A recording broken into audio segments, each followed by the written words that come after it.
اور تیسری ذمہ داری آپ کی بحیثیت ایک ندوی کے، دیکھیے آپ یہاں پر آئے کچھ سوچ کے آئے ہوں گے، ورنہ بہت سے مدرسے ہیں، آپ وہاں بھی جا سکتے تھے، آپ کے والدین آپ کو وہاں بھی بھیج سکتے تھے۔ اگر کچھ سوچ کے نہیں آئے تو یہ بہت بڑی بیوقوفی ہے۔ کوئی مقصد لے کر نہیں آئے، کوئی نصب العین نہیں ہے تو یہ بھی حماقت ہے۔ آدمی کہیں بھی جاتا ہے، کسی دکان پہ بھی جاتا ہے تو کچھ سوچ کے جاتا ہے کہ ہمیں یہ مال خریدنا ہے، اور یہ مال کہاں ملے گا؟ اسی دکان میں ملے گا۔ آپ کو رومال خریدنا ہو تو آپ سیمنٹ کی دکان پہ نہیں جائیں گے، سیمنٹ خریدنا ہو تو آپ گارمنٹس کی دکان پہ نہیں جائیں گے۔ تو آپ ندوے آئے دارالعلوم دیوبند چھوڑ کر، ندوے آئے مظاہر العلوم چھوڑ کر، اور ندوے آئے جامعۃ الفلاح چھوڑ کر، ندوے آئے مدرسۃ الاصلاح چھوڑ کر، تو کوئی نہ کوئی تو وجہ ہوگی۔ آپ کو یہاں کا نظام اچھا لگا ہوگا، یہاں کا نصاب اچھا لگا ہوگا، یہاں کی پڑھائی اچھی لگی ہوگی، کوئی نہ کوئی خوبی تو آپ کو نظر آئی ہوگی۔ ہر ادارہ ایک کچھ نہ کچھ خوبی رکھتا ہے، لیکن خوبیوں میں فرق ہوتا ہے۔ کوئی ادارہ بھی خوبی سے خالی نہیں ہے، لیکن سب کی خوبی یکساں نہیں ہوتی ہے، ایک جیسی نہیں ہوتی ہے۔ کسی میں کوئی خوبی ہے، کسی میں کوئی خوبی ہے، کسی میں کوئی خوبی ہے، جیسے انسانوں کا معاملہ ہے۔ ایک آدمی میں ایک خوبی، ضروری نہیں کہ وہ خوبی دوسرے میں ہو، لیکن یہ مطلب نہیں کہ وہ خوبیوں سے خالی ہے، اس کے اندر بھی کوئی نہ کوئی خوبی ہوگی۔ اسی طرح مدارس کا معاملہ ہے کہ کوئی مدارس خوبی سے خالی نہیں ہے، بس یہ کہ جو خوبی آپ کو بھائی وہ ندوے کی خوبی بھائی، تو آپ یہاں آئے۔ اب پہلی چیز بحیثیت ندوی کے یا ندوے کے طالب علم کے آپ کی ذمہ داری ہے کہ ندوے کے قیام کے مقصد کو سمجھیں اور جانیں۔ اگر آپ یہاں آئے اور ندوے کے قیام کے مقصد کو جاننے کی کوشش نہیں کی تو آپ جس مقصد کو لے کر یہاں آئے ہیں وہ مقصد آپ پورا نہیں کر پائیں گے، جو بننا چاہتے ہیں وہ نہیں بن پائیں گے، جس ارادے سے یہاں آئے ہیں وہ ارادہ پورا نہیں کر پائیں گے۔ تو بحیثیت ندوی کے پہلی ذمہ داری آپ پر یہ عائد ہوتی ہے کہ ندوے کے قیام کے مقصد کو سمجھیں۔ سمجھے آپ؟ دوسری چیز، وہ حضرات جنہوں نے ندوے کی بنیاد ڈالی، ان حضرات کو پڑھیں، ان کو سمجھیں، ان کی تحریریں پڑھیں، اور ان کے بارے میں جو لکھا گیا وہ پڑھیں۔ یہ آپ کی دوسری ذمہ داری۔ مثال کے طور پر ہم میں سے بہت سے لوگ ایسے ہوں گے جنہوں نے شاید ندوے کے ترانے کو بھی غور سے نہ سنا ہوگا، ندوے کی تاریخ انہوں نے نہیں پڑھی ہوگی، بانیان ندوے کے حالات انہوں نے کبھی بھی ان کو بھی سمجھنے کی کوشش نہیں کی ہوگی۔ تو پھر آپ ندوی کیسے بن سکتے ہیں اور بحیثیت ندوی ایک ذمہ داری کیسے انجام دے سکتے ہیں؟ آپ علامہ شبلی، آپ ترانہ اگر پڑھیں، ترانے کے کچھ اشعار، مثال کے طور پر ہم مست نگاہ ساقی ہیں، ہم بادہ کش صحبائے حرم، ہم نغمہ اہل قلب و زباں، ہم ذہن رسائے اہل قلم، ہم عزم جواں ہر لمحہ دواں، رکھتے ہیں ہمیشہ آگے قدم، ہم آب گوہر، ہم نور سحر، ہم باد بہاری ابر کرم۔ یہ پورا خلاصہ آ گیا۔ یہ گویا ندوی کی تصویر کھینچ کے رکھ دی گئی ہے، ایک ندوی کو کیسا ہونا چاہیے، ایک ندوی میں کون کون سی خصوصیات ہونی چاہیے، ایک ندوی کے امتیازات کیا ہیں، اس کی صفات کیا ہیں، اس کا تشخص کیا ہے، یہ پورا کا پورا اس میں بیان کر دیا گیا۔ ہم نادش ملک و ملت ہیں، ہم سے ہے درخشاں صبح وطن، ہم تابش دین، ہم نور یقین، ہم حسن عمل، ہم خلق حسن۔ یہ ہے ندویت، یہ ہے ایک ندوی کو پیغام جو دیا جا رہا ہے ان اشعار کے ذریعے۔ لیکن افسوس یہ کہ ان چیزوں کی طرف ہماری توجہ نہیں ہوتی ہے۔ تو یہ ترانہ بھی پڑھنے کی ضرورت ہے۔ ٹھیک ہے، آپ کو اگر ندوے کی تاریخ پڑھنے کے لیے وقت نہیں مل رہا ہے، یا ضخیم کتابیں جو ندوے سے متعلق لکھی گئیں ان کے مطالعے کا موقع نہیں مل رہا ہے، تو کم سے کم اس ترانے کو پڑھ لیے، اس ترانے کے یہ اشعار یاد کر لیے۔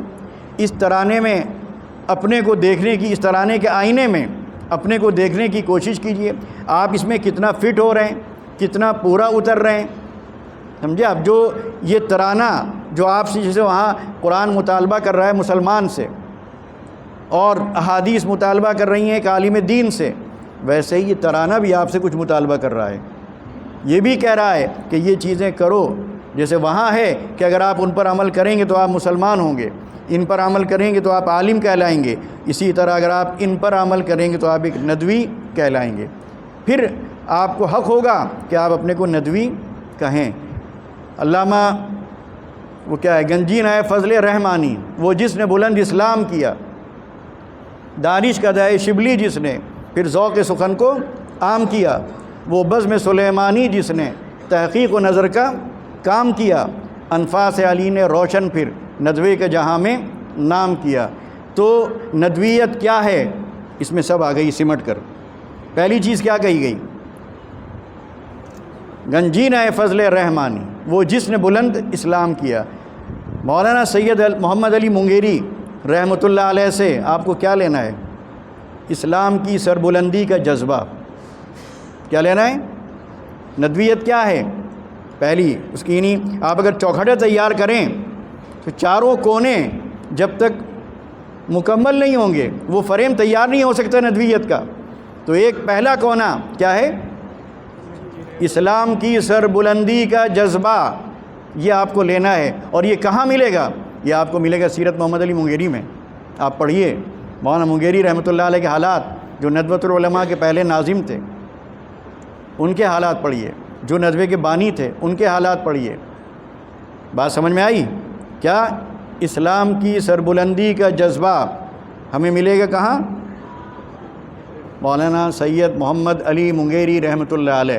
اس کے بعد کیا ہے؟ دانش کا دائے شبلی جس نے پھر ذوق سخن کو عام کیا۔ علامہ شبلی سے ہمیں کیا لینا ہے؟ ذوق سخن لینا ہے۔ ادھر اسلام کی سربلندی کے جذبہ ہوا، اور ادھر کیا لیا؟ دوسرا کونا ذوق سخن۔ تیسرا کونا وہ بزم سلیمانی جس نے تحقیق و نظر کا کام کیا۔ تیسرے کونے میں کیا چیز آتی ہے؟ تحقیق و نظر۔ وہ آپ کو کہاں ملے گی؟ علامہ سید سلیمان ندوی کی تحریروں میں، ٹھیک۔ اس کے بعد چوتھا کونا کس کا آتا ہے؟ مولانا علی میاں۔ ان سے آپ کو ان کی فکر لینا ہے، ان کا شعور لینا ہے، ان کا وہ درد لینا ہے، ان کی وہ بے چینی اور بے قراری اور فکر مندی لینا ہے، مطالعے کی وسعت لینا ہے، دلکش اسلوب لینا ہے، اور وہ اعتدال اور وہ توازن لینا ہے جس میں وہ دوسروں سے بہت ممتاز اور فائق نظر آتے ہیں۔ اب آپ کا فریم تیار ہو گیا۔ اس میں کا ایک کونا بھی اگر ٹوٹ گیا تو کیا یہ فریم کہا جائے گا؟ کیا اس فریم کو کوئی سنبھال کر رکھے گا یا کباڑ خانے میں ڈال دے گا؟ تو آپ ندوی اس وقت تک نہیں بن سکتے جب تک اسلام کی سربلندی کا جذبہ نہ ہو، جب تک ذوق سخن شبلی والا نہ ہو، جب تک تحقیق و نظر سلیمانی نہ ہو، اور جب تک فکر اور درد اور کڑھن امت کے لیے، اور وہ شعور اور وہ اعتدال اور وہ توازن اور وہ مطالعے کی وسعت اور وہ پیش کرنے کی وہ صلاحیت اور وہ اعتماد، وہ اخلاص، وہ جذبہ مولانا علی میاں سے نہ لیا جائے تو سمجھ لیجئے کہ آپ ویسے ہی ہیں جیسے کہ مومن کی مثال دی گئی تھی 10%، 5%، تو ویسے ہی آپ بھی ندوی ہوں گے لیکن 5% کے۔ اگر 25-25 کے حساب سے آپ کونوں کو تقسیم کر دیں تو 25، 50، 75، 100، اب آپ پورے ندوی ہوں گے، لیکن ایک کونا ٹوٹا اب آپ 75% ندوی، 2 کونے ٹوٹے 50% ندوی، 3 کونے ٹوٹے 25% ندوی، اور اگر وہ بھی نہیں ہے تو آپ ندوی نہیں ہیں۔ کاغذ لیے، ندویت کی ڈگری لیے آپ گھومتے رہیے، آپ سماج میں کبھی مؤثر نہیں ہو سکتے۔ سماج جس نظر سے آپ کو دیکھ رہا ہے، ملک جس نظر سے آپ کو دیکھ رہا ہے، قوم جس نظر سے آپ کو دیکھ رہی ہے، کہ آپ اس معیار پر پورے اترتے ہیں؟ کہ آپ میں وہ تہذیب ہے، وہ شائستگی ہے، وہ فکر مندی ہے، وہ درد مندی ہے، وہ جذبہ ہے، وہ مزاج ہے؟ کہاں ہے وہ تہذیب ہے، وہ ثقافت ہے؟ آپ خود دیکھیے ہے، آج ہم نے بھی یہیں پڑھا ہے۔ 20-25 سال پہلے کی بات آپ کو بتاتے ہیں، اس وقت مدارس بہت کم تھے۔ شہر میں رہنے کی وجہ سے بہت سی چیزیں ہم جان لیں گے، آپ نہیں جان پائیں گے۔ اس زمانے میں شہر کے لوگوں کا اس بات پر اتفاق تھا کہ ندوے کے طلباء اپنی ایک خاص تہذیب اور ثقافت رکھتے ہیں، سمجھے آپ؟ کوئی کام وہ ایسا نہیں کرتے جو تہذیب سے گرا ہوا ہو، کوئی کام ایسا نہیں کرتے جو شائستگی کے خلاف ہو، بولنے میں، چلنے میں، اٹھنے میں، بیٹھنے میں، کھانے میں۔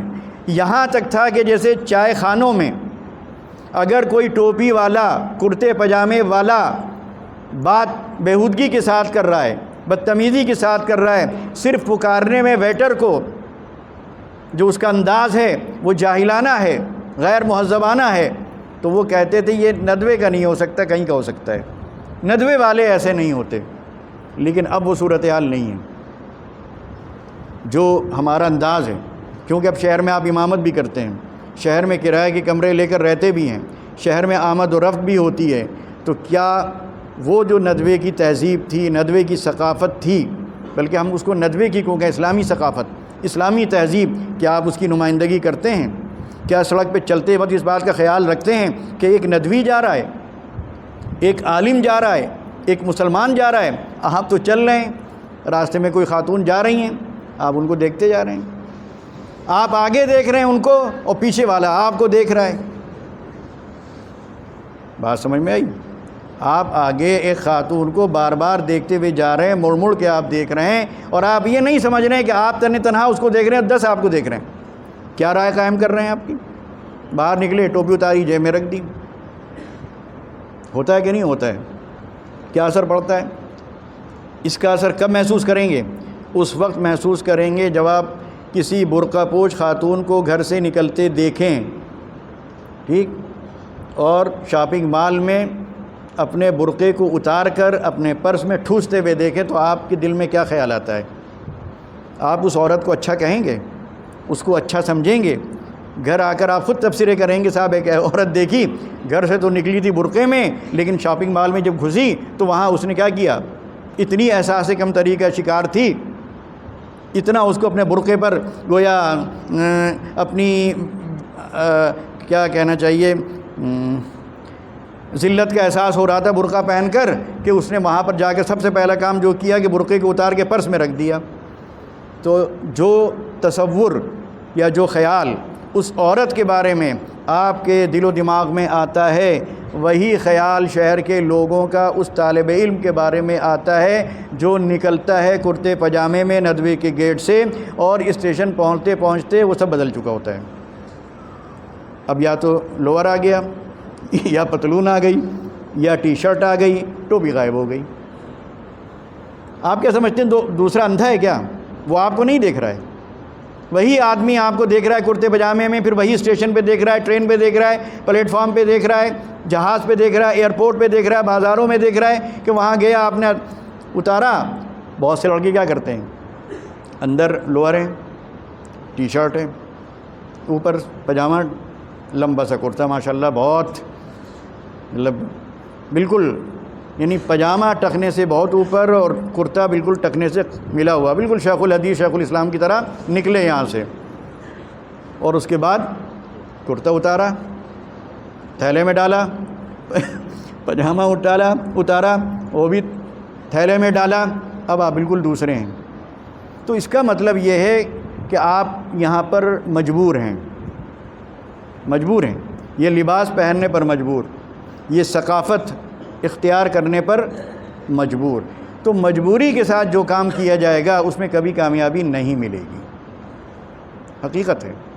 کیوں ایسا کر رہے ہیں آپ کی شکل تو نہیں بدل جائے گی پتلون پہننے سے، آپ کا قد تو نہیں بڑھ جائے گا، ایک دم سے رنگ تو صاف نہیں ہو جائے گا، اگر آپ کالے ہیں تو کالے ہی رہیں گے، پستہ قد ہیں پستہ قد رہیں گے،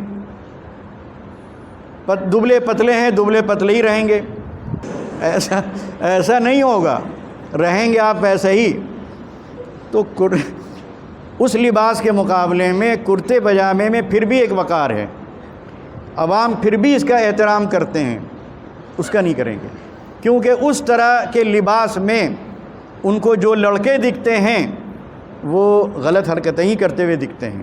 آپ نہیں کہہ رہے ہیں، اسکول کے جو بچے ہیں گالی بھی بک رہے ہیں، چھیڑ چھاڑ بھی کر رہے ہیں، دوسری گندی سندی حرکتیں کر رہے ہیں، تو ان کے ذہن میں بھی یہ آتا ہے کہ یہ بھی انہی قسم کے لڑکے ہیں، تو آپ کو عزت نہیں ملے گی۔ اگر آپ چاہتے ہیں عزت تو آپ کو اپنا ہی لباس اختیار کرنا ہوگا، اپنی وضاقتہ پہ برقرار رہنا ہوگا، تو انشاءاللہ اس کا فائدہ آپ محسوس کریں گے۔ ہو سکتا ہے بہت سی باتیں بری لگ رہی ہوں لیکن بری لگنا نہیں چاہیے، کیا خیال ہے؟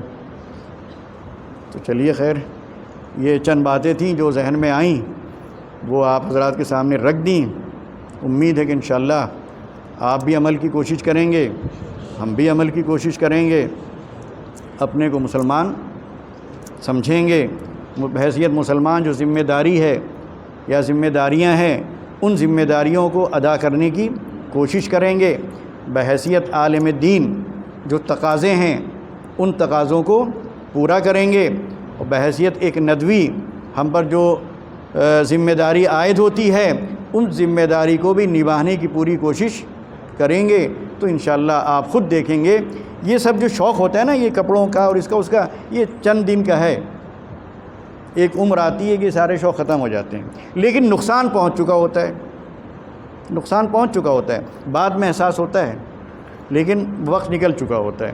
تو وقت نکلنے سے پہلے آدمی اگر سنبھل جائے اور اعتماد کے ساتھ، پورے یقین کے ساتھ، پورے بھروسے کے ساتھ اور فخر اور ناز کے ساتھ اسی لباس میں رہتے ہوئے کام کرنے کے لیے وہ تیار ہو جائے تو انشاءاللہ اس کا مستقبل بڑا روشن اور بڑا تابناک رہے گا۔ وآخر دعوانا ان الحمدللہ رب العالمین۔ اللہم صلی علی محمد وعلی آل محمد کما صلیت علی ابراہیم وعلی آل ابراہیم انک حمید مجید۔ اللہم بارک علی محمد وعلی آل محمد کما بارکت علی ابراہیم وعلی آل ابراہیم انک حمید مجید۔ ربنا ظلمنا انفسنا وان لم تغفر لنا وترحمنا لنکونن من الخاسرین۔ ربنا آتنا فی الدنیا حسنہ وفی الآخرة حسنہ وقنا عذاب النار۔ ربنا هب لنا من ازواجنا وذریاتنا قرة اعین واجعلنا للمتقین اماما۔ ربنا فاغفر لنا ذنوبنا وكفر عنا سيئاتنا وتوفنا مع الأبرار۔ ربنا لا تؤاخذنا إن نسينا أو أخطأنا۔ ربنا ولا تحمل علينا إصرا كما حملته على الذين من قبلنا۔ ربنا ولا تحملنا ما لا طاقة لنا به واعف عنا واغفر لنا وارحمنا أنت مولانا فانصرنا على القوم الكافرين۔ ربنا تقبل منا إنك أنت السميع العليم وتب علينا إنك أنت التواب الرحيم۔ وصلى الله تعالى على خير خلقه محمد وآله وصحبه أجمعين برحمتك يا أرحم الراحمين۔